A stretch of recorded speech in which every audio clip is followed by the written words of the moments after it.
Nahmaduhu wa nasta'inuhu wa nastaghfiruh wa na'udzu billahi min shururi anfusina wa min sayyiati a'malina. May yahdihillahu fala mudilla lahu wa may yudlilhu fala hadiya lahu. Asyhadu an la ilaha illallah wahdahu la syarika lahu wa asyhadu anna Muhammadan abduhu wa rasuluh. Sallallahu alaihi wasallam tasliman katsiran katsira. Qala ta'ala ya ayyuhalladzina amanu taqullaha haqqa tuqatih wa la tamutunna illa wa antum muslimun.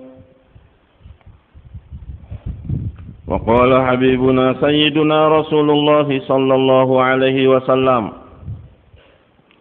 la yu'minu ahadukum hatta yakuna hawahu taba'an lima ji'tu bih atau kama qala Rasulullah sallallahu alaihi wasallam. Saudara-saudaraku, ma'asyiral muslimin yang dimuliakan oleh Allah Subhanahu wa taala.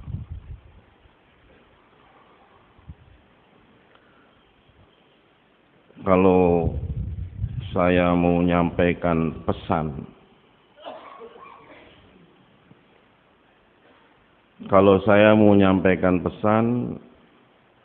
mana yang harus didahulukan?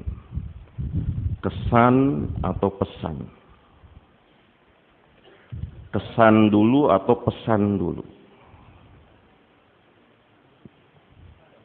Kesan dulu. Kesan itu memang pengaruh banget pada penerimaan pesan. Allah itu berfirman, ud'u ila sabili rabbika bil hikmati wal mau'idotil hasanah. Ulama katakan hikmah itu kesan, baru mau'idohnya adalah pesan. Pesan sebagus apapun, tapi kalau kesan pertamanya sudah jelek, pesan tuh akhirnya diterimanya jelek. Pesannya udah jelek dulu nih, padahal pesan yang mau dia sampaikan tuh bagus. Tapi karena kesannya nggak bagus, pesan yang bagus pun jadi tidak bagus.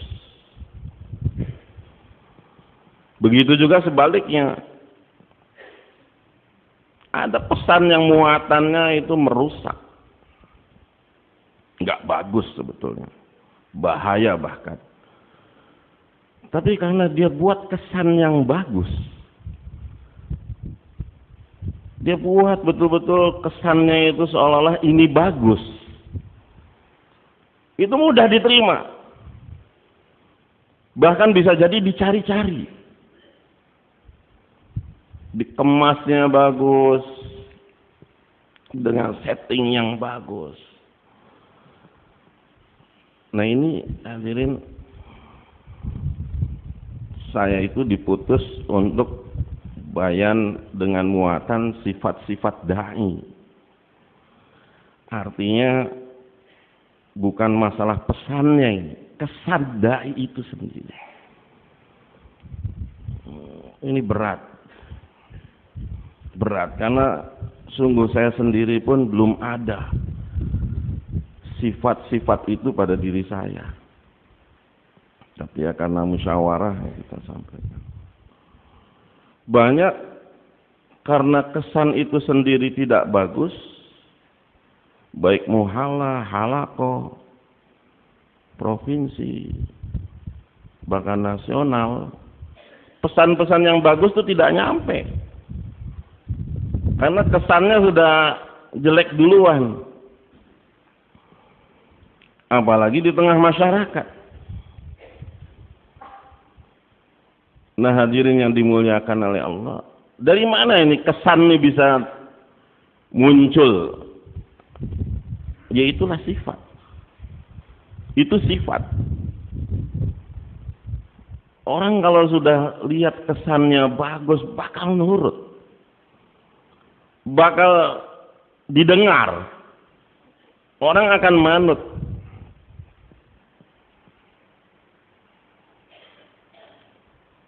Karena orang itu di dalam hatinya itu udah percaya. Ngomong apa saja dia ini bagus. Sehingga Rasulullah itu sifat yang awal sebelum nubuah juga sudah ada, namanya Shadiqul Amin. Orang itu semua sudah terkesan dengan Rasulullah SAW. Modal awal yang Allah berikan itu ada sifat jujur dan amanah, sifat yang benar, sifat yang jujur, sifat yang bersih pada diri Nabi SAW. Itu sudah disukai sebetulnya.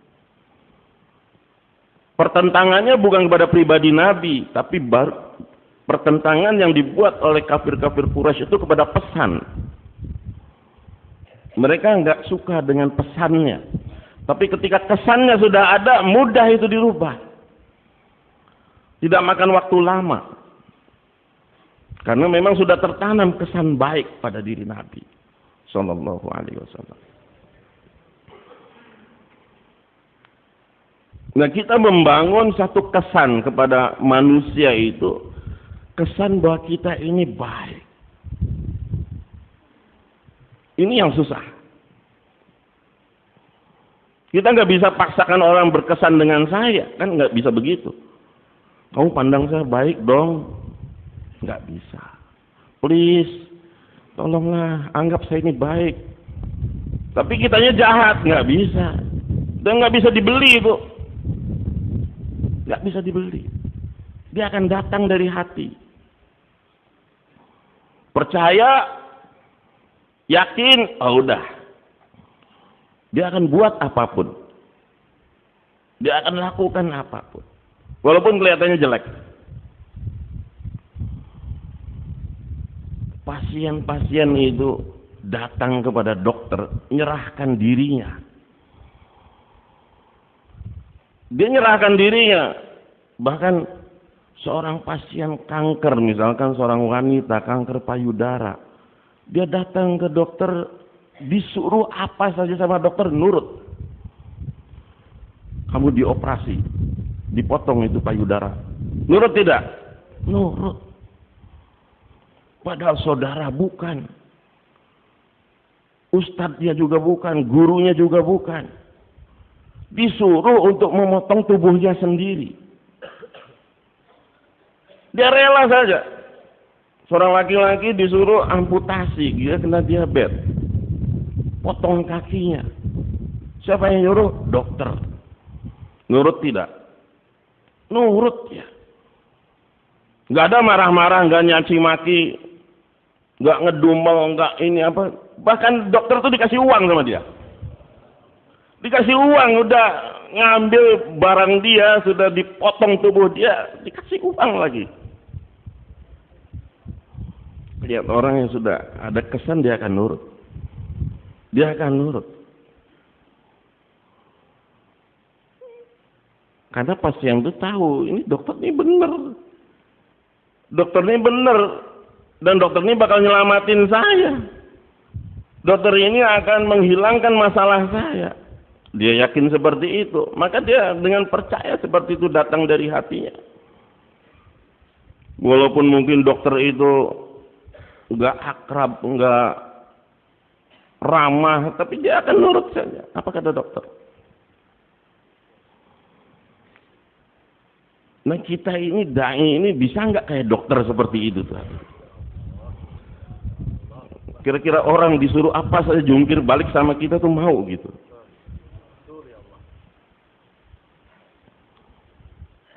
Ini yang harus kita bina. Itu sahabat radhiyallahu anhum nurutnya pada Nabi SAW.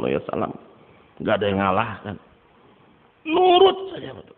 Manut betul. Karena sifat yang ada pada diri Nabi. Maka yang dibangun itu sebetulnya dalam tablik itu gampang. Pesan itu nggak banyak-banyak. Cuma 6 sifat.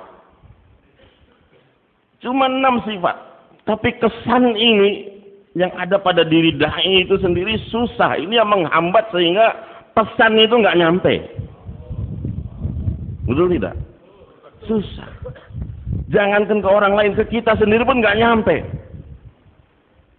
Seolah-olah ada hijab.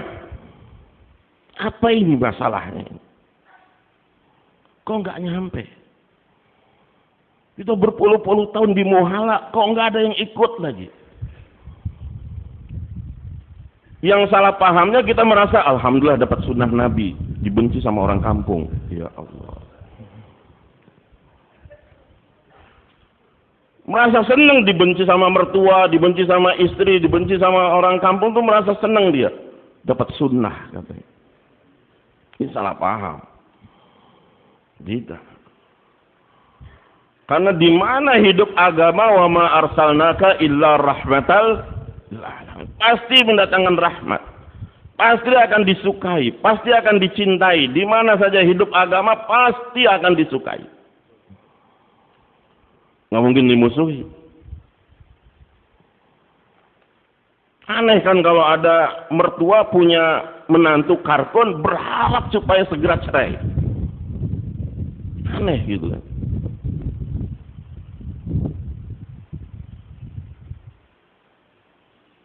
Seharusnya kan mertua kalau punya mantu kartun kan berharap tambah lagi istri. Saking sukanya dia punya menantu itu. Hadirin yang dimuliakan oleh Allah. Maka kesan ini yang mau kita bangun. Para bahasa sudah berkali-kali juga menerangkan tentang sifat da'i, sifat da'i, sifat da'i. Saya menyampaikan apa yang saya tahu saja, bukan berarti saya sendiri sudah ada sifat. Dari mana datang sifat itu? Sifat itu gak akan muncul kalau nggak dari hati. Ini hati. Maka usaha para anbiya itu adalah merubah hati. Usaha atas hati-hati manusia. Qulub. Sedangkan hati sendiri itu bolak-baliknya luar biasa. Luar biasa. Namanya juga qalbun. Qalbun itu enggak menetap. Qalbun itu selalu bergerak, selalu berubah-ubah, selalu berbolak-balik. Sehingga ada doa, ya muqallibal qulub, qallib qulubana ala dinik. Ya musarrifal qulub, sarrif qulubana ala ta'atik. Selalu berubah-ubah. Ini hati kita nih. Dan enggak bisa dimakan oleh usia. Gak bisa dimakan oleh umur, gak bisa dimakan oleh kita udah keriput, udah ini, udah sakit-sakitan, udah enggak. Hati ini akan mewarnai betul-betul bagaimana sifat, sikap kita kepada dalam kehidupan kita itu. Ini betul-betul. Maka usaha dakwah ini usaha atas hati-hati manusia. Yang paling utama itu dai itu sendiri. Bagaimana hatinya, bukan objek kita, tapi kita sebagai subjek. Bagaimana kita berubah, hati kita berubah. Menampilkan kesan yang bagus. Sahabat radhiyallahu anhum pergi kemana saja itu disukai, dicintai. Kemana saja mereka pergi, mau ke Cina, mau ke Afrika, mau ke Eropa, mau kemana saja disukai. Sahabat radhiyallahu anhum. Beda warna kulit, beda bangsa, beda bahasa, beda makanan, beda tradisi, beda karakter. Tapi sahabat disukai. Dikasih tanah, dikasih anak, dikasih kawin, dikasih modal, dikasih apa untuk hidup di sana. Maka tidak heran kenapa ratusan ribu kuburan sahabat di luar tanah Hijaz. Diterima, mereka itu diterima. Anak keturunan mereka pun berkembang di mana-mana tempat. Karena kesannya itu yang dibuat kesan yang baik, yang bagus. Dan orang suka, orang suka. Ini hadirin yang kita mau ambil pelajaran betul. Kalau muatan pesan itu kita insya Allah Al-Quran dan hadis itu sama. Jadi kesan yang dibuat ini yang membuat kita berbeda. Hati ini Gak bisa ditipu oleh umur. Apakah kalau sudah berubah, sudah tua, bakal hatinya lebih baik? Belum tentu. Semakin tua, semakin menjadi katanya. Tua-tua keladi. Semakin tua, itu memang itu hadis Nabi SAW.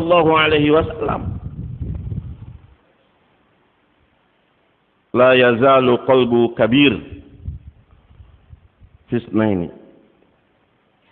Orang tua itu, tua umurnya, belum tentu tambah ingat mati. Walaupun sudah umurnya di atas 60 ada fadilah, di atas 40 ada fadilah, lebih daripada itu, lebih lagi daripada itu ada fadilahnya. Tapi sifat itu memang Masya Allah. Rasulullah SAW tadi bersabda, walaupun orang itu kabir, orangnya sudah tua, tapi kolbunya itu senantiasa tidak berubah walaupun dia sudah tua. Ada dua hal yang senantiasa ngikutin walaupun dia sudah berumur tua. Hubud dunya, cinta dunia, dan tulul amal. Ini parah ini. Angan-angan yang panjang, udah tua masih angan-angan panjang lagi. Oh, seolah-olah dia akan hidup sekian lama lagi, sekian lama. Saya masih ada waktu lagi, Mas. Maka orang tua yang cinta dunia itu lebih ganas daripada yang muda biasanya. Benar, lebih ganas. Apalagi kalau sudah 60 tahun. 60 tahun. Ada satu orang tua, dia itu hidupnya ngitung receh aja. Receh. Ya terus begitu ngitung receh, tiap hari itu ngitung receh.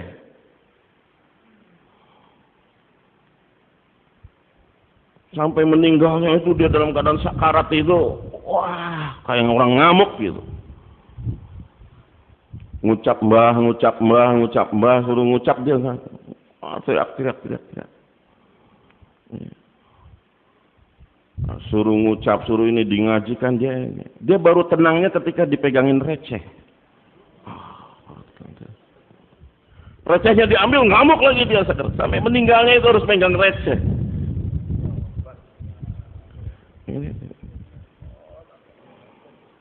Maka dari mana? Dari hati kita. Bagaimana hati itu? Tambah tua takut kita ini. Kok tambah tua, umur sudah 60 lebih, umur sudah 70 tahun, masih gila harta, masih gila jabatan, masih gila kepada kedudukan. Makanya kata Maulana Zakaria yang paling bahaya itu hubul jah. Mungkin hubul dunia kan ada dua, ada hubul mal, hubul jah. Cinta harta dan juga cinta kehormatan, pengen diaku, pengen di ini. Nauzubillah kalau kita dua-duanya kena ini. Cinta harta, cinta juga kemasyhuran, cinta juga kita dengan kehormatan. Padahal kita lagi masang kesan ini kan, lagi memperbaiki kesan supaya pesan itu datang, supaya pesan itu sampai. Gak taunya kita dirusak oleh ini, hati yang rusak itu. Hubud dunianya sama hubul jahnya luar biasa. Bisa jadi kita anti dengan dunia, dengan mal kita nggak berani, nggak minta-minta, nggak bergantung sama orang. Wah, mujahadah, zuhud, qanaah, wara dan sebagainya. Tapi jahnya ini, cinta kemasyhuran, cinta kehormatan. Ya, saya harus jadi fesalat. Apapun keputusan musyawarah, kalau bukan saya fesalatnya tidak sah. Wow. Misalkan, alhamdulillah kita tidak ada yang seperti itu kan. Kita ini orangnya lembut-lembut, nggak ada ambisi jadi fesalat tuh. Alhamdulillah dengar Karguzari kemarin itu semuanya nggak mau jadi fesalat. Kalau ada orang yang ambisi jadi fesalat itu berarti bukan orang tabligh. Itu orang politik namanya. Betul tidak? Orang politik kan, oh harus saya harus jadi. Begitu. Kita ini orang yang menghindar jadi amir. Menghindar jadi amir. Oh jangan saya. Nggak ada kan, saya saja jadi amir, nggak ada. Maka kita muzakarah sama sesama syuro itu. Apa sih ini sifat-sifat dai yang paling betul-betul kita harus perbaiki ini. Rupanya penghalang dua hal ini luar biasa memang penghalangnya. Kadang-kadang kita takjub dengan cinta kepada harta itu luar biasa. Tanpa sadar ini, walaupun kita sudah 4 bulan, sudah jadi fesalat, sudah jadi orang lama. Tapi kebergantungan tawajuh kita, hati kita kepada orang-orang yang berharta, kepada orang-orang yang khawas, kepada ini, Masya Allah. Tidak salah berteman, memuliakan mereka. Wa anzilin nas manazilahum. Itu perintah Nabi SAW, muliakan seseorang. Kalau dia memang khawas, muliakan khawas. Tapi hati ini jangan sampai ada kesan dengan dia. Biasa saja.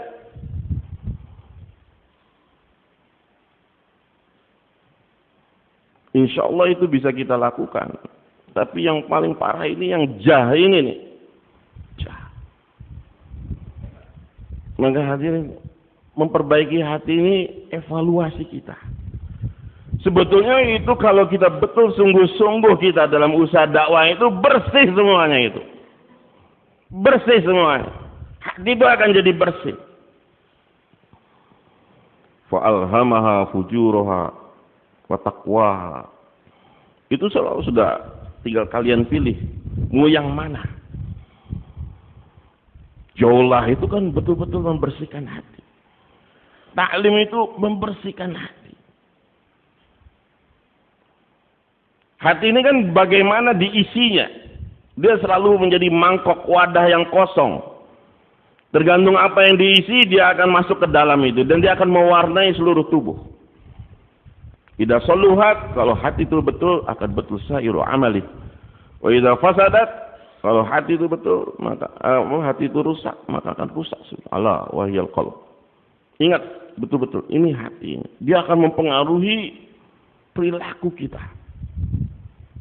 Gak mungkin kan kalau hati kita diisi kecap kemudian keluarnya saus. Keluarnya madu, tidak.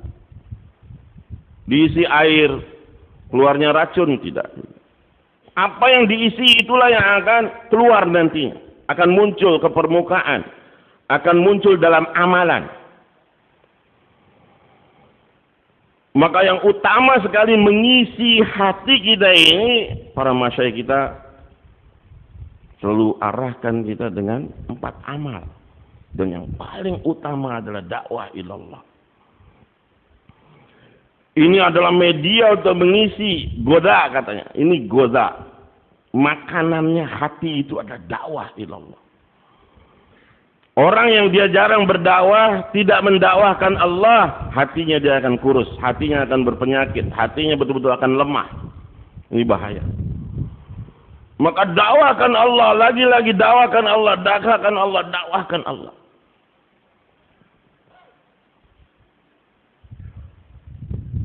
Kalau orang zikir kan, la ilaha illallah, ke hati lagi, ke jantung kita. La ilaha illallah, illallah, illallah. Allahu, Allah, Allahu, Allah, ke sini terus. Mau diisi ini dengan Allah. Ya. Allahu, Allah, Allahu, Allah. Mau diisi hati ini dengan Allah. Bisa jadi dengan zikir kita, insya Allah, lagi dan lagi, lagi dan lagi, Allah, Allah, Allah, Allah, akan masuk Allah dalam hati. Tapi apabila kita dakwahkan, wih, itu dahsyat. Beda. Walaupun bisa naik iman kita dengan zikir, dengan tilawat Quran, tapi tidak ada media yang paling betul-betul merubah hati kita, membawa kebesaran Allah dalam hati kita, kecuali dakwah. Kenapa para sahabat iman mereka itu kuat-kuat? Karena mereka dakwah. Bayangkan tidak ada syariat apapun selama 13 tahun di kota Mekah. Tidak ada. Tidak ada sholat, tidak ada puasa, tidak ada apapun amalan yang disyariatkan ketika itu. Yang ada apa? Sampaikan. Yang adanya tabligh, yang adanya dakwah, yang adanya mengajak manusia. 13 tahun. Puas itu sahabat itu. Puas betul mereka itu mendakwahkan Allah sehingga betul-betul Allah masuk di dalam hati mereka. Sehingga ada kesan. Tidak ada kesan mereka dengan dunia, tidak ada kesan dengan makhluk. Itu memang didikan. Allah yang ajarkan. Nabi yang ajarkan kepada mereka. Sallallahu alaihi wasallam. Untuk apa? Supaya betul, hati itu betul. Maka sarana memperbaiki hati ini dengan kita di jalan Allah ini. Kita dengan makomi, kita dengan intikoli, amalan-amalan itu semuanya adalah untuk apa? Membina hati. Ini sifat yang paling utama. Yakin kepada Allah. Sifat yang paling utama dan pertama yang harus kita perbaiki. Kesan yakin itu yang akan nanti menyampaikan pesan kita.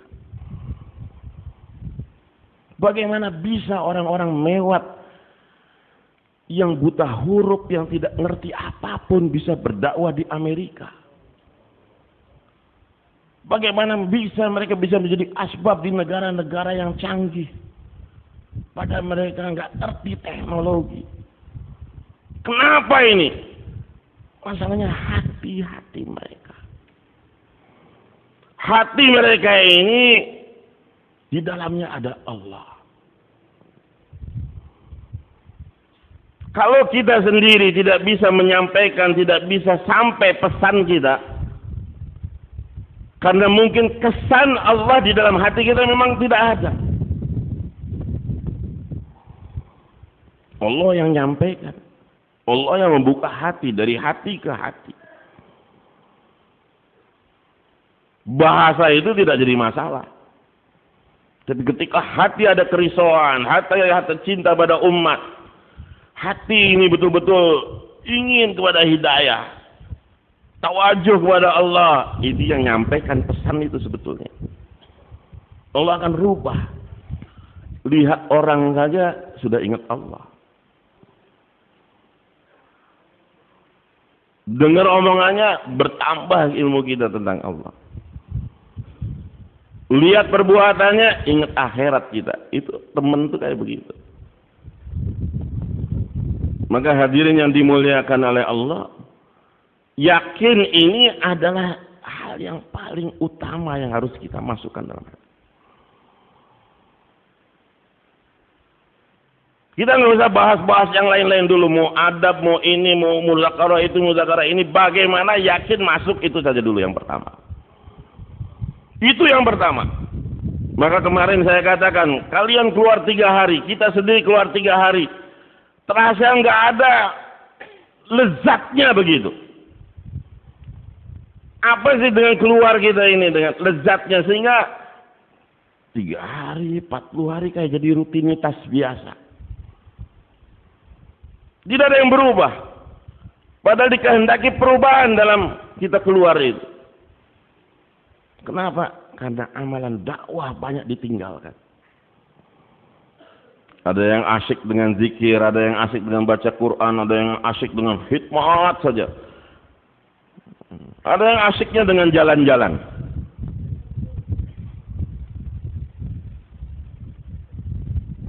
Asyik dengan jalan-jalan. Dulu saya pernah keluar jamaah itu, Masya Allah. Amir Sabnya itu memutuskan begini. Oke. Karena kita berada di negeri jauh, ini keluar takhir negeri jauh. Orang-orang lama semua. Amir Sabnya putuskan sehari kita amalan, program sehari kita jalan-jalan. Ya Allah. Bisa begitu coba Pak. Bayangkan. Hebatnya itu. Ya, sehari kita program amalan, sehari jalan-jalan. Sehingga satu ketika kita pas jadwalnya jalan-jalan. Amir Sap usul gimana? Ini, ayo. Oke lah. Kita ke kebun binatang. Kita ke kebun binatang. Saya berdua orang yang paling nggak punya apa-apa kan kita. Itu orang koas semua, orang lama semua. Kita orang baru, masih muda lagi. Kalau nggak salah saya baru kawin kalau nggak salah. Udahlah kita taklim aja di luar kebun binatang. Jadi kita taklim di luar kebun binatang tuh. Yang lain masuk ke jalan. Sampai satu ketika di kandang monyet. Apa bukan monyet ya? Apa simpanse apa tuh? Jadi dia berayun. Semua kartun itu lihat di kandang itu kan. Ayun. Tapi begitu ayun-ayun, rupanya si monyet ini dia tiba-tiba begini, wah dia ngeludah semua itu kartun tuh yang di depannya diludahi semua. Udah setelah itu kapok nggak jalan-jalan lagi. Ditegur sama simpanse. Ya Allah. Alhamdulillah mereka ke MS semua.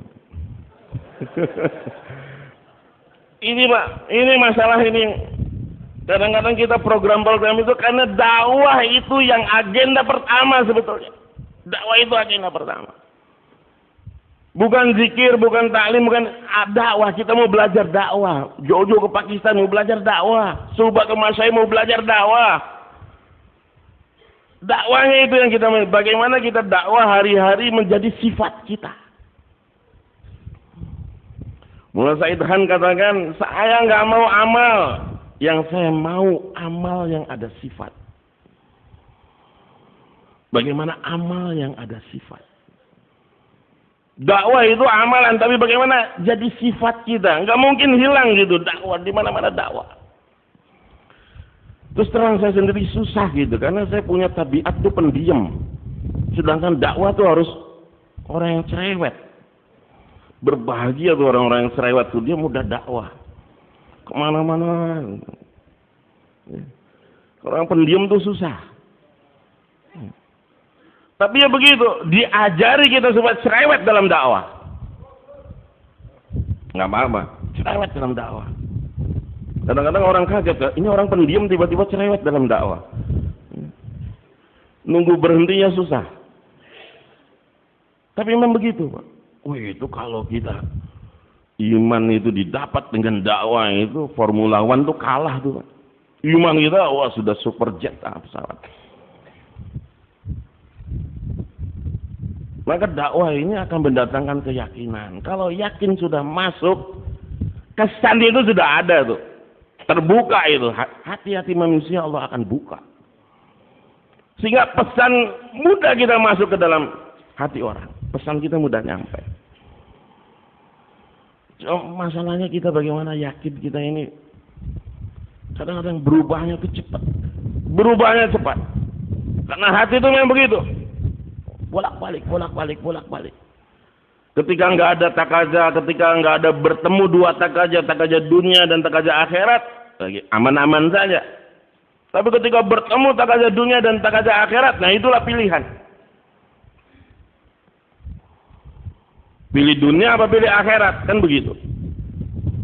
Wah itu yakin kita diuji betul itu. Yakin itu diuji. Pas waktunya khidmat di markas Ancol, orang-orang pikir main diminta, begitu kan. Pas waktunya kita nisab 3 hari, pas waktunya kita nisab 40 hari, kadang-kadang harus geser. Bukan menyesuaikan dengan takaza, menyesuaikan dengan dunia kita malah. Ini kebanyakan kita. Padahal kita mau dilatih dengan keyakinan. Yakin kepada Allah. Ini Allah yang atur.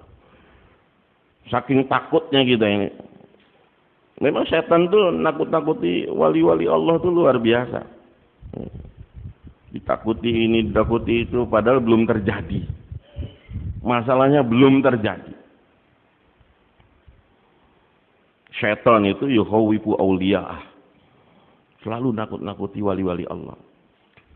Begini. Akhirnya dari amalan yang tinggi turun ke amalan yang rendah. Makanya rata-rata makomi itu kalau taklim bisa hidup. Tapi jauhlah 2,5 jam nggak bisa hidup. Karena yang paling aman itu ya taklim. Paling aman itu taklim sudah. Sudah berapa lama taklim? 10 tahun, 20 tahun. Jauhlah belum hidup. Padahal itu yang memberikan kita tarbiyah besar itu justru di dakwah Allah. Coba bersedia hadirin. Kamu belajar yakin. Ya Allah. Yakin kepada Allah. Sehingga bagaimana kebesaran Allah masuk ke dalam hati kita. Tambah tua itu harus tambah lagi yakin kita kepada Allah. Ini memang penyakit yang Nabi sabdakan itu, bahwa tambah tua kita tambah cinta harta. Kenapa? Karena kita takut dengan keturunan. Nanti anak saya bagaimana?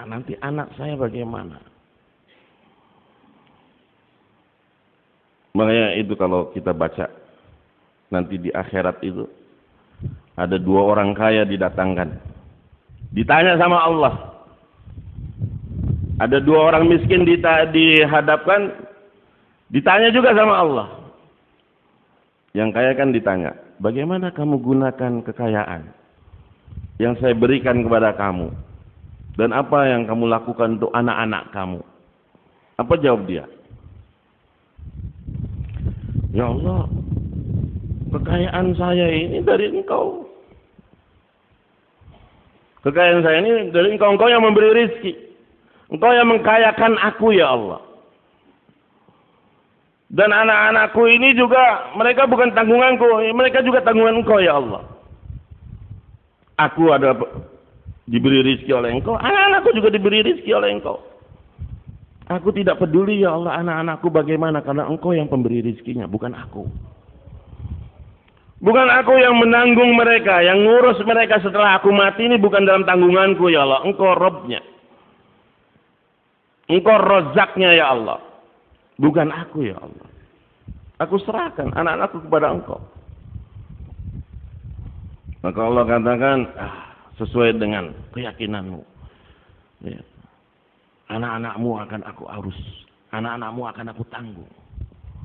Karena engkau yakin bahwa aku yang memberi rezekinya, aku yang akan memberi rezeki mereka. Orang kaya yang kedua dikatakan, kenapa? Bagaimana kamu dengan nikmat kekayaan yang aku berikan? Dan bagaimana urusannya dengan anak-anakmu? Ya Allah, aku yang usaha atas kekayaanku ini, ya Allah. Aku berusaha keras sehingga aku bisa jadi kaya raya. Dan aku ingin anak-anakku ini supaya mereka juga kaya raya setelah aku. Aku usaha atas mereka, ya Allah.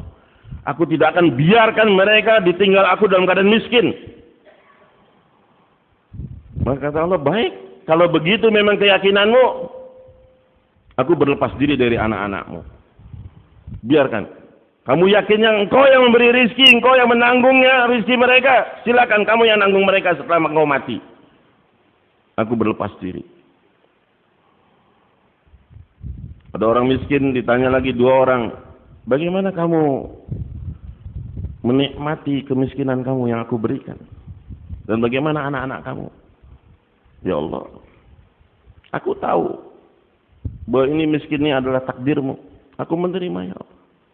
Aku menerima, aku ridho, ya Allah, dengan kemiskinanku itu. Sedangkan masalah anak-anakku, itu bukan urusan aku, ya Allah. Engkau Robnya. Bisa saja aku miskin, engkau bisa kayakan anak-anak aku, ya Allah. Engkau maha pemberi rizki. Rizki masing-masing sudah ada takdirnya, ya Allah. Aku berlepas diri dari mereka. Kata Allah, baik. Kalau begitu, aku akan jaga anak-anak kamu. Aku akan urus anak-anak kamu. Dalam tanggunganku. Satu lagi orang miskin ditanya, bagaimana kamu menikmati kemiskinan yang aku berikan? Dan bagaimana urusan anak-anak kamu? Apa dia jawab? Nikmat yang mana, ya Allah? Kapan kau beri nikmat saya? Aku ini hidup dari lahir sampai mati ini miskin terus. Nikmat mana, ya Allah? Dia nggak merasa dikasih nikmat sama Allah. Mana nikmatnya? Makanya saya usaha supaya anak-anak saya jangan miskin. Biarlah cukup saya yang miskin, anak-anak saya jangan miskin.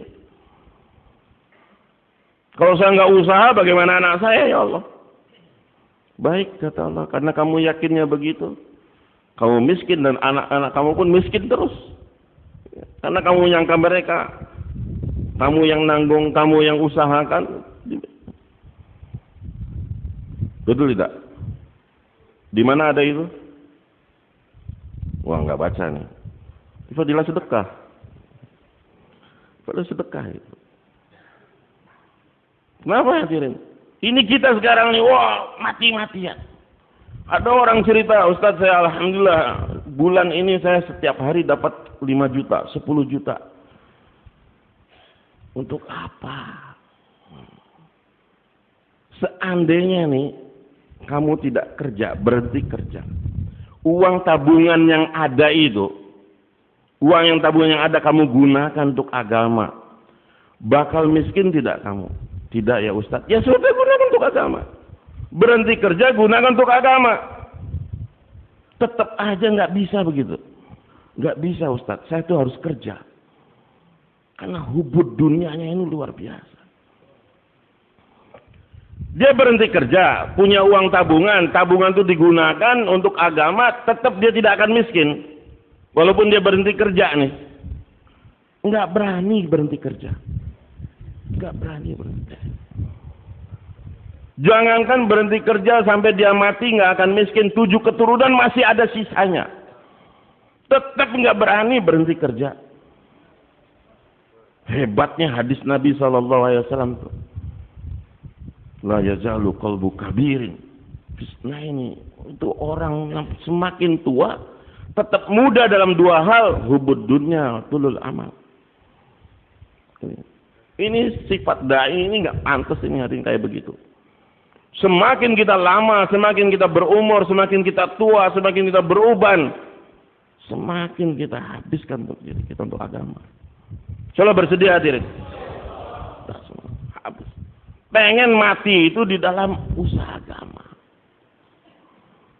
Ingin mati itu dalam takaza agama. Itu yang kita inginkan. Doa kita minta supaya mati syahid, minta mati dalam tahajud, minta mati fisabilillah, minta mati dalam jaulah. Nisab jarang, musyawarah jarang, halaqah jarang, ya. Provinsi jarang, takazah jarang, minta mati fisabilillah. Kapan matinya? Kan bingung hadirin, nggak nyambung antara doa sama perilaku tuh. Maka yakin. Yang kedua, selain yakin kepada Allah, kita yakin kepada akhirat. Dai itu yakin kepada akhiratnya kuat. Nyambungnya itu nyambung kepada akhirat. Apa-apa. Itu di dalam Al-Quran tuh udah banyak lah diceritakan. Khairu wa abqa, khairu minal ula, bahwa akhirat itu lebih baik daripada dunia. Itu berkali-kali Allah jelaskan, Allah terangkan. Gak pantas kita ini. Tadi imam baca apa? Taqallubuka wala yagurannaka taqallubuka fil bilad, ya. Itu jangan kau ngarah kepada bagaimana orang-orang kafir berbuat di. Jangan terpancing, jangan tertarik, jangan terpesona dengan mereka. Kita ini pandangannya akhirat saja, sudah akhirat. Akhirat saja. Di dunia ini ada masalah apa? Sudah kita doa minta sama Allah, diterima alhamdulillah, tidak diterima alhamdulillah. Sibuk kita dengan amal untuk akhirat kita. Ada orang benci, ada orang suka, sudah nggak jadi masalah kita. Itu hanya akhirat sudah. Jangan kita ini senang ribut di dunia, kemudian kita ini bawa di akhirat.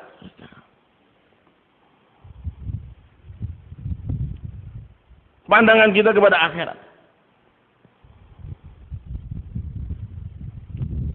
Karena apa? Itu lebih baik bagi kita, bagi orang-orang yang beriman. Dunia ini mata'un qalil, dunia ini sedikit saja. Kalau kita kejar-kejar juga dengan kita dalam usaha dakwah nih, nggak bakal puas kita. Nggak bakal puas. Dan sekedarnya aja hidup sederhana, kita kejar akhirat.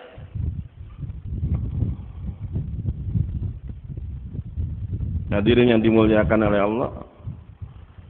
Makanya Allah itu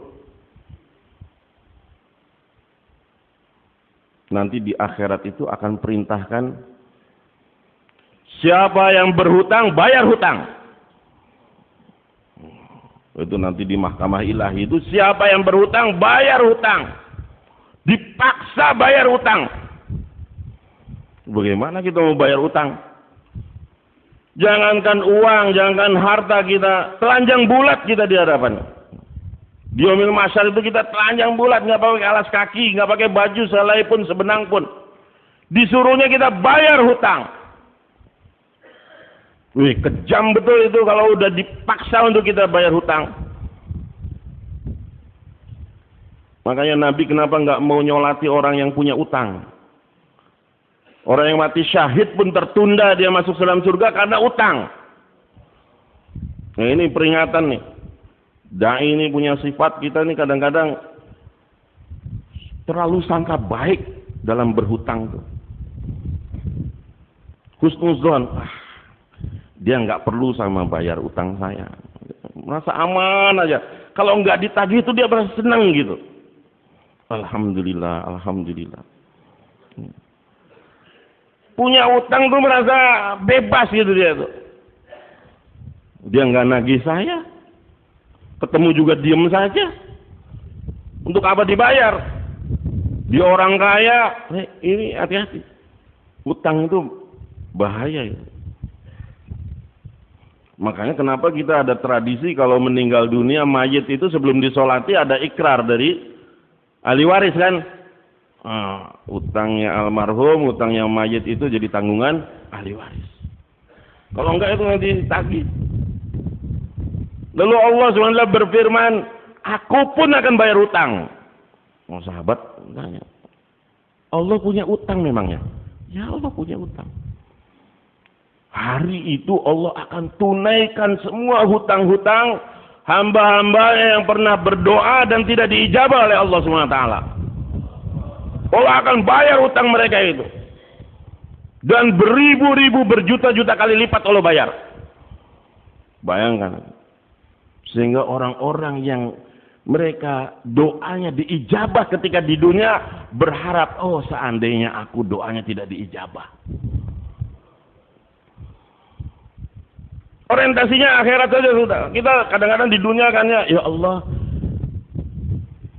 rumah aja ya Allah, pengen rumah ya Allah, rumah aja ya, walaupun gubuk rumah ya Allah, kok saya harus ngontrak lagi, sewa lagi ya Allah, pengen rumah aja yang ya cukuplah 2 lantai 3 lantai gitu ya Allah, ada kolam berenangnya 1 ya Allah. Waduh, sederhana aja ya Allah, sederhana kita minta sama Allah begitu kan. Ya Allah, kan saya udah 4 bulan saya sudah jalan kaki ya Allah, saya sudah basturah, rumah aja lokasi kita minta sama Allah. Gak diijabah sama Allah. Itu di dunia tidak diberikan rumah sampai mati dia. Di akhirat dia dapat apa hadirin? Istana. Istana hadirin. Bukan kolam renangnya saja, isi-isi dengan bidadari yang ada di situ. Bukan kamar-kamarnya saja dengan isinya ya hadirin. Coba Allah ganti dia berjuta-juta kali lipat. Ya kita kadang-kadang di dunia ini doa berkali-kali ya Allah, minta kendaraan aja ya Allah, nggak usah yang bagus-bagus, Ferrari aja ya Allah. Minta ya Allah untuk takaja ya Allah. Untuk takaja ya Allah, minta sama Allah kita. Ya Allah jangankan Ferrari, ontel juga nggak dikasih. Gojek lagi ya Allah, Grab lagi, minta kendaraan, tidak dikasih. Coba Allah kasih apa di akhirat kan? Dia bisa terbang kemana-mana Pak. Ya terbang aja bisa ke sini. Sakit nggak sembuh-sembuh doa sama Allah, nggak disembuhkan sama Allah. Tapi Allah kasih sehat di akhirat nanti di surga. Oh, seperti pemuda 33 tahun. Kekuatannya bisa menyetubuhi itu bidadari sampai berapa kali sehari. Ya kan? Lihat bagaimana Allah kasih berjuta-juta kali. Akhirnya orang yang dikabulkan doanya ketika di dunia itu berharapnya apa? Yang seandainya itu di dunia nggak dikabulkan, aku akan dapat di akhirat. Orientasinya akhirat saja sudah. Gak apa-apalah di dunia ini ada apa. Dibenci, diremehkan, gak jadi syuro, gak jadi fesalat, gak jadi ini. Jangankan jadi bayan, iklan udah nggak dipercaya kita nih. Nggak apa-apa lah, nggak apa-apa.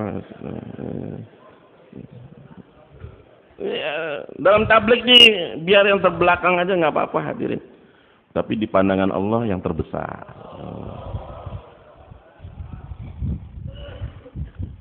Saya diajari doa sama Profesor Nadir Alihan, Allahumma ij'alni fi ayunin nasi saghiran wa fi ayunika kabiran. Ya Allah, jadikan aku ini kecil di hadapan manusia tapi besar di hadapan-Mu ya Allah. Mulia di hadapan-Mu ya. Makanya kenapa? Man tawaddu'a, siapa yang bertawaddu dia akan diangkat oleh Allah. Jadi orang-orang kayak gini, sifat-sifat kayak gini tuh pasti dia tidak akan bertengkar. Nggak akan berselisih, nggak akan ribut fesalat, nggak akan ini. Kalau dia duduk, dia jadi fesalat, saya nggak akan hadir. Ada yang kayak gitu. Coba bayangkan. Hadir. Ini sifat dai yang salah. Menghindari pertengkaran. Karena apa? Allah janjikan nanti itu di surga ada yang khusus istana untuk orang yang menghindari pertengkaran. Masa kita mau korbankan coba istana sebaik itu? Rumah kita di dunia saja sudah ngontrak terus, ini mau dikasih istana kita nggak mau. Said bin Zaid. Siapa Said bin Zaid? Salah satu Asyara Mubasyarah, saudara iparnya Umar bin Khattab radhiyallahu anhu. Suaminya Fatimah yang ditampar itu. Itu orang kaya. Itu orang kaya raya. Jadi ketika dia hijrah, dia bisnisnya mulai baru, dia banyak punya tanah, punya rumah, punya ini dan sebagainya. Tiba-tiba ada datang satu orang perempuan, dia katakan, kamu sudah ambil tanah saya. Yang mana? Itu tuh yang di sana. Dibawanya sana. Kebun, luas. Apa tuntutan kamu? Ini tanah saya. Kamu ambil dengan semena-mena. Betul, ya betul. Kalau kamu meyakin kamu ini tanah kamu, ambil. Diambil, dikasihkannya saja. Ya, ambil kamu. Sampai perempuan itu kaget. Betul, iya, ambil saja. Maka ketika dia pulang, orang-orang tanya, wahai Said, engkau tidak melawan atau berhujah atau bagaimana membela, mempertahankan tanah kamu itu yang diambil? Dia bilang, nggak apa-apa, saya tidak mau bertengkar. Saya tidak mau bertengkar. Harga tanah itu cuma seberapa dibandingkan istana di surga nanti. Ya. Kalau dia zalim kepada saya, maka dia akan mendapatkan keburukannya sebelum dia mati. Dan ternyata memang, ya, perempuan itu jadi gila dan dia meninggal dalam keburukan. Orang-orang itu kalau paham dengan pertengkaran, dia akan menghindari pertengkaran. Mengalah saja, sudah mengalah, memaklumilah dia. Ya. Karena usaha dakwah ini hadirin yang dimuliakan Allah hanya bisa dinikmati, dilakukan oleh orang yang hati-hati mereka lembut. Hati-hati mereka lembut, hati mereka terbuka, hati mereka luas seperti lautan. Kalau yang hatinya sempit, apalagi keras, itu nggak bakal. Apalagi marah-marah di markas, enggak, itu enggak. Ya. Bayan Hidayah marah, Bayan Wapsi marah, Muzakarah marah-marah. Wah, ini. Ya. Dia bukan Amir Halakoh, itu namanya Amir marah. Nggak patut kita berbuat kayak begitu. Kita ini legowo sama teman semuanya ini, saudara-saudara kita semua. Akhirat dan kita ini akan mati. Apa yang kita mau bawa? Kita ini akan mati, Pak. Kita apa yang mau? Kita nggak bakal selama-lamanya hidup. Bakal mati. Mau dibagus-bagusin fisik kita, mau bagus-bagusin, nggak bisa. Kita pasti akan mati. Tinggal kita mau bagaimana kita mati ini dengan mati yang bagus.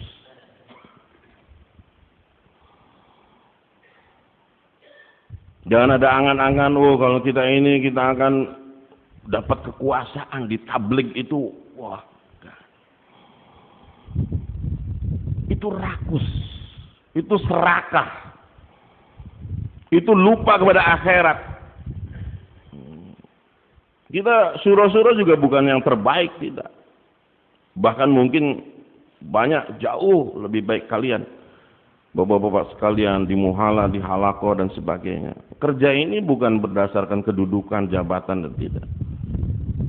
Kerja ini berdasarkan pengorbanan, berdasarkan kesungguhan. Yang Allah terima tidak tahu di antara kita ini siapa yang paling diterima. Kita nggak tahu. Makanya kita usaha itu karena Allah saja sudah. Karena Allah. Kalau kita mau percantik, kita bayan diperbagus, kita di ini kan hanya fisiknya saja, omongan kita dan sebagainya. Nggak ada. Nilai itu kosong. Kita bukan mau bangun dari situ, tapi bangun dari pengorbanan dan kerja. Gak bisa kita melawan kuasa Allah Subhanahu wa Ta'ala. Dalam tabligh ini, ya manusia secara umumnya, memang sifat-sifat fitrah manusia suka kepada zina linnas subuh syahwat minan nisa wal banin terus dan seterusnya, itu pasti ada. Gak bisa hilang daripada diri kita. Ini yang membuat kita akhirnya terpecah dengan yang lain. Maka singkirkan, bersihkan, kita taubat kepada Allah, kita minta ya Allah hati yang bersih. Sifat yang taat, sifat yang tunduk, sifat yang kita manut. Betul-betul. Pain tuti'u tahtadu. Kamu taat, kamu dapat hidayah.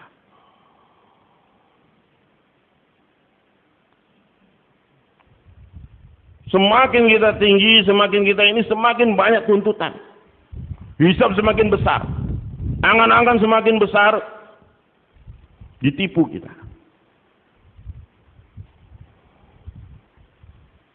Michael Jackson. Saya nggak tahu dia itu siapa. Dengar-dengar sih King of Pop katanya. Itu dia punya angan-angan. Awalnya dia pengen jadi punya kulit putih. Setelah sukses akhirnya dia disuntik jadi putih kulitnya.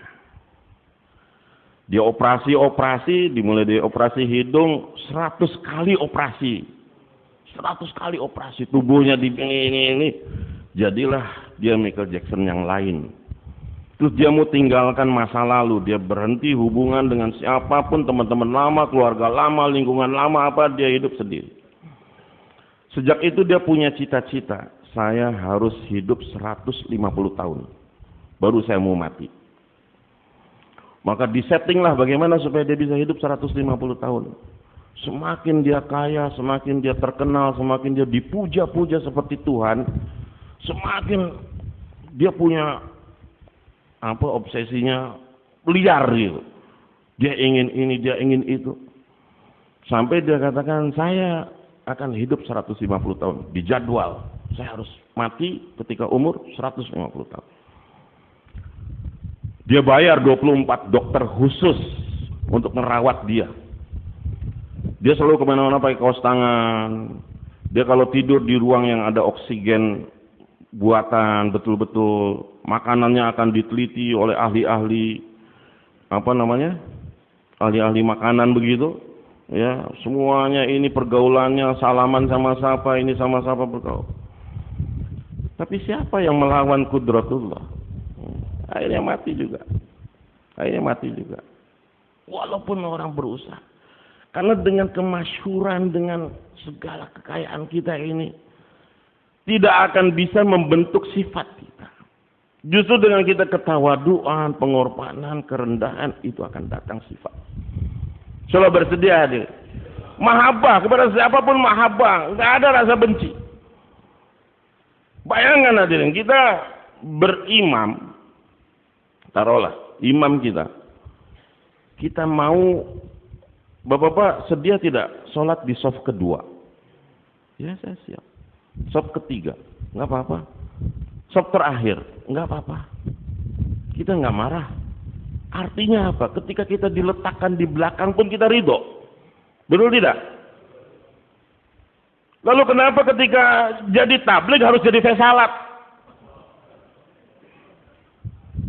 Sholat paling belakang malah jadi utama kita. Datang paling terakhir. Kalau musyawarah kali gini paling belakang.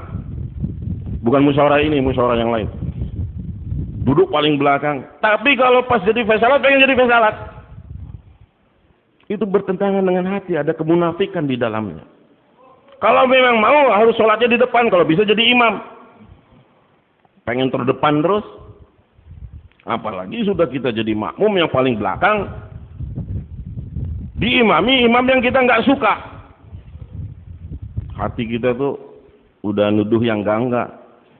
Imamnya suaranya bagus. Wah, ria ini. Imamnya suaranya bagus, dia bilang, oh, ria itu. Coba lihat, bayangkan orang lagi sholat dia bisa tuduhan kayak begitu, fitnah dia. Hebatnya itu. Wah, ini ria. Sampai begitunya Pak kita. Nggak kekontrol hati kita tuh sampai begitunya. Makanya kadang-kadang ada orang nggak kunut. Orang nggak kunut. Imamnya kunut. Jadi ketika imam kunut, dia nggak kunut. Dia dalam hati dia bilang, imam ini bid'ah. Imam ini bid'ah. Dia sudah nuduh bid'ah ketika dalam sholat itu. Dalam sholat dia tuduh bid'ah kepada imamnya. Coba bayangkan. Dalam tabligh kita usaha, kita ada sangka buruk ke syuro-syuro kita, ke fesalat yang lain, ke sama ahli dakwah, ke sama ini. Coba betapa dolimnya itu. Itu zalim banget sebetulnya. Dalam kita usaha dakwah ini kita bersama-sama. Samalah saya juga lagi memperbaiki diri, Anda juga lagi memperbaiki diri, kan begitu. Kenapa kita sangka-sangka buruk sama orang? Atau kita juga lagi memperbaiki diri. Gak mesti di depan, sholat aja gak mesti di depan. Gak mesti tampil. Allah bisa melihat siapa yang Allah terima. Coba bersedia hadirin. Maka subah kita datang, kita musyawarah, tambah pengorbanan, kita betul-betul tawajuh, zikir kita tawajuh, infirodi amal tawajuh, istimaiyat amal tawajuh. Betul-betul itu untuk membina sifat kita sebenarnya. Sifat kita. Datang saja kita ke satu tempat, kita merasa paling rendah. Udah paling nggak bisa.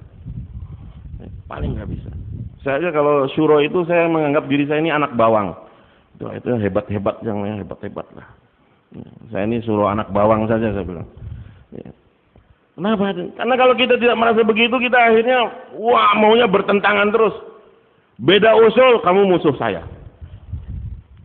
Beda pendapat, kamu nggak suka saya. Kan begitu. Padahal musuh satu saja itu banyak. Teman 1000 itu kurang. Kan begitu. Maka kita bagaimana ada mahabbah. Tundukkan kita, rendahkan kita, buka hati kita lapang-lapang. Hindari segala perselisihan. Ngalah saja ngalah. Hajat kita tidak tunaikan di dunia, Allah akan tunaikan nanti di akhirat. Bukan jadi fasalat lagi nanti kita di akhirat dari surga tuh. Kita jadi raja nanti di sana. Jadi raja Pak, masa nggak ngiri kita pengen jadi raja? Jadi raja kita. Sudah dudukan dunia nih nggak apa. Maka di situ sifat-sifat dai ini akan menambah kesan, baik kesan diri kita, kesan kepada yang diterima, yang menerima pesan. Pesan itu akan mudah, insya Allah akan mudah untuk diri kita yang sudah diamalkan, untuk orang lain pun akan mudah diamalkan. Maka jangan miss setiap amalan, setiap amalan. Infirodi, lagi begini nih, kadang-kadang infirodi kita kacau. Kalau lagi istimaiyat seperti ini, infirodi kita ini kacau. Baca Quran nggak sempat, zikir nggak sempat, betul tidak? Nggak sempat ini. Kita ada alasan kita lagi enggak. Justru lagi begini kita jaga infirodi amal. Mantap. Ya. Tapi jangan jaga inspiro di amal, istimai amalnya ditinggal. Enggak ikutan karena lagi zikir, enggak ikutan karena ya. Insyaallah semua bersedia hadirin. Nah, jadi amalan-amalan nanti ya kita akan dengarkan banyak muzakarah. Ini betul ya, saya 1,5 jam ya. Pas ya. Janganlah nanti saya ditegur lagi. Ya. Insyaallah Pak ya, kita mudah-mudahan nanti muzakarah berikutnya kita niat amalkan. Ini memang kita ini mau sekarang ini mau membentuk supaya diri kita ini bisa menunaikan apa yang semua kita bentangkan dalam musyawarah ini. Pulang nanti ke daerah masing-masing, kalau bisa langsung buat musyawarah provinsi. Jangan sebelumnya kita buat musyawarah provinsi. Ya, setelah musyawarah Indonesia ini buat musyawarah provinsi. Langsung sampaikan, langsung gerak, langsung sampaikan. Sehingga kita transfer ilmunya itu, transfer yang kita dapatkan itu langsung, masih fresh. Ya, jangan ditunda-tunda, jangan dinanti-nanti, nanti lupa. Semua bersedia hadirin. Itu saja, mudah-mudahan Allah SWT terima kita, beri taufik kita untuk dapat amalkan dan sampaikan. Subhanallah wa bihamdi, subhanallah. Assalamualaikum warahmatullahi wabarakatuh.